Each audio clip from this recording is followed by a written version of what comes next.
Hey, best friend. Girl, what you doing?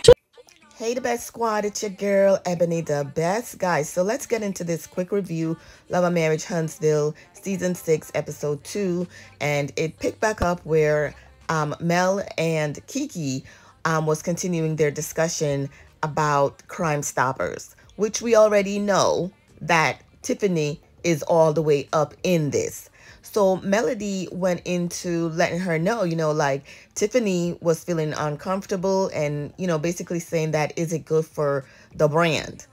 And Kiki, in confession said that, well, she thought that she and Tiffany had moved on, but she's not surprised that Tiffany would think the worst of her.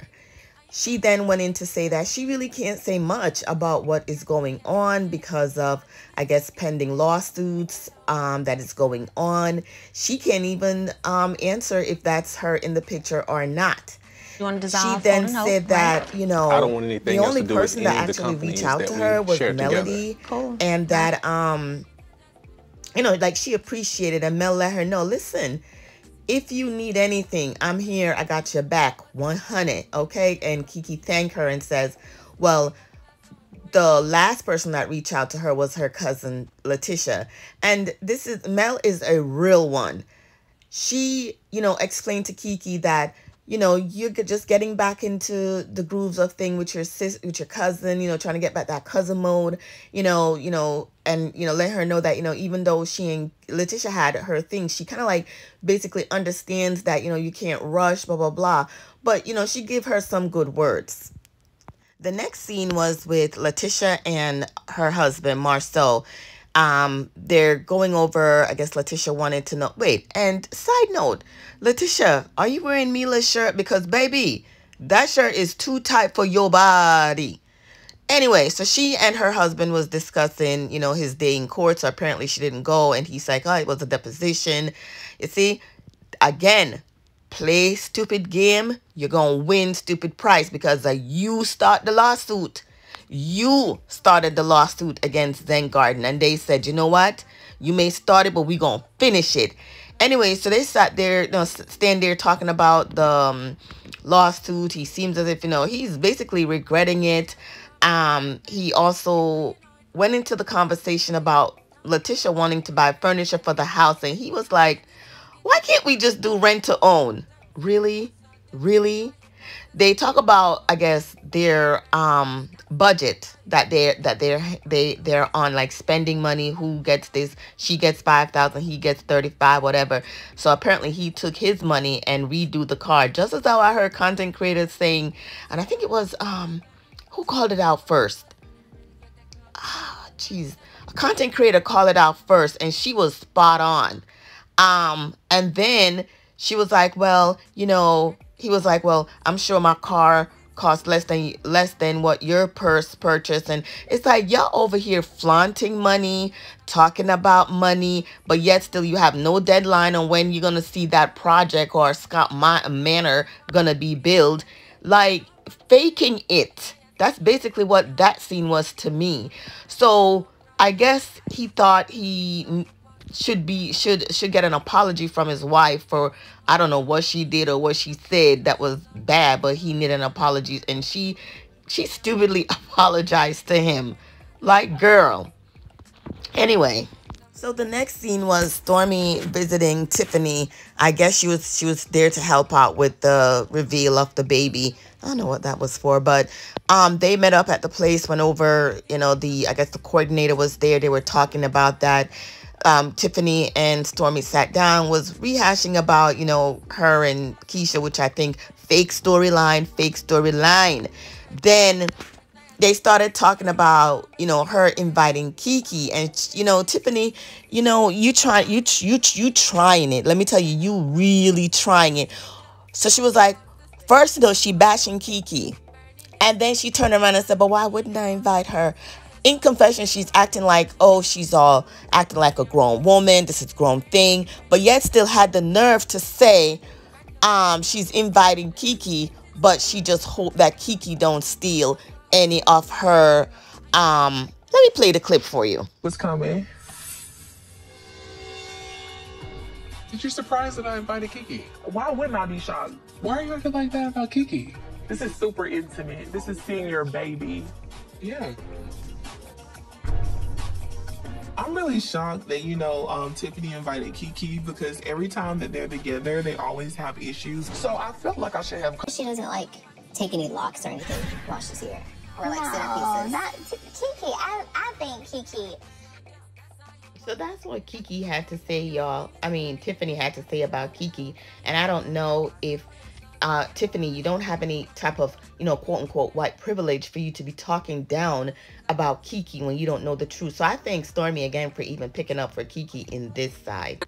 Then the next scene was the Fletcher meeting up with the Scotts. And let me tell you, you see the Scotts? I'm telling you, if ungrateful was a thing, it would have been y'all. Because I've never seen a set of ungrateful people like this. So they sat down and Nell went right to it. She was like, like, why wasn't we there? Chris made it known, like, we are the epitome of Black excellence in Huntsville, and more like basically powerful, more powerful couple than any of them. So anyway, they went into the conversation. Marcel acting like he's such a liar. Chris was telling, like, we already had the conversation, the type of business Mel was, what I do. And he was going on, making it look like, oh, I wasn't aware, da-da-da. They went into, oh, and check out my post, because I already talk about Leticia and wanting to have a marital question asked.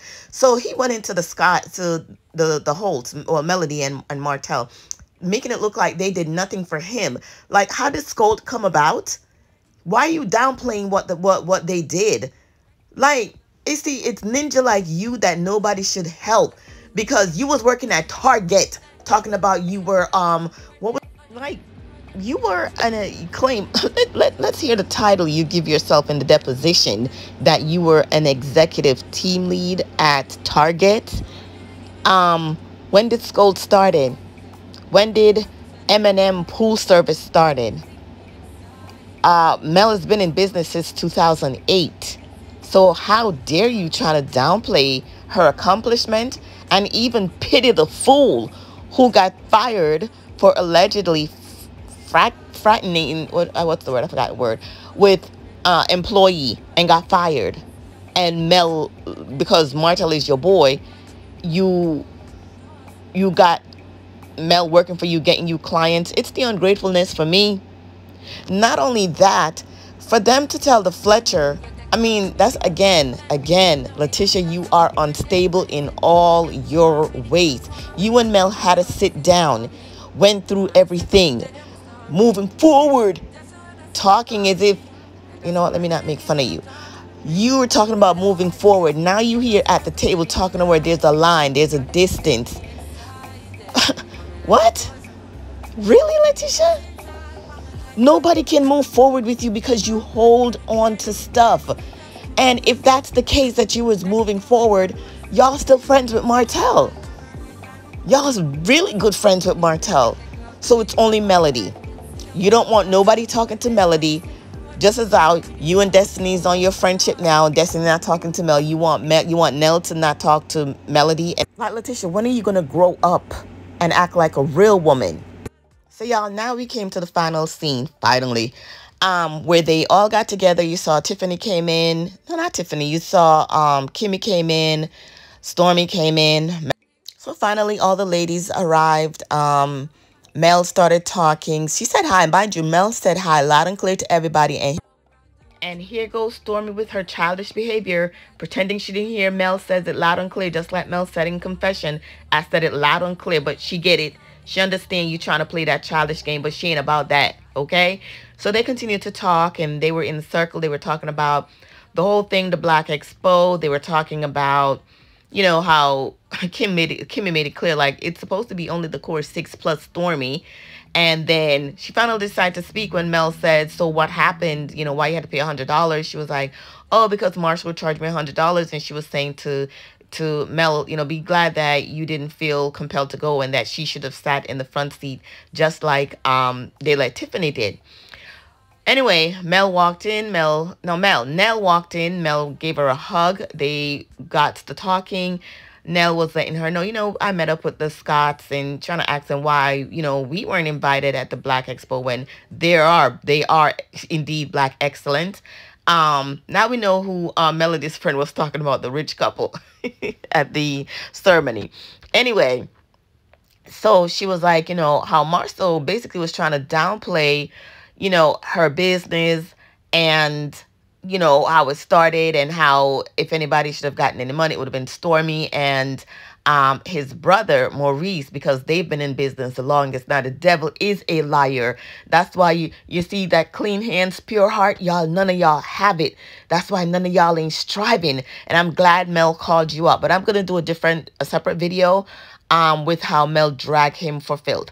Anyway, guys, go ahead, hit that like, comment, subscribe button, and I will definitely meet you in the comment section or in my next video. All right, later.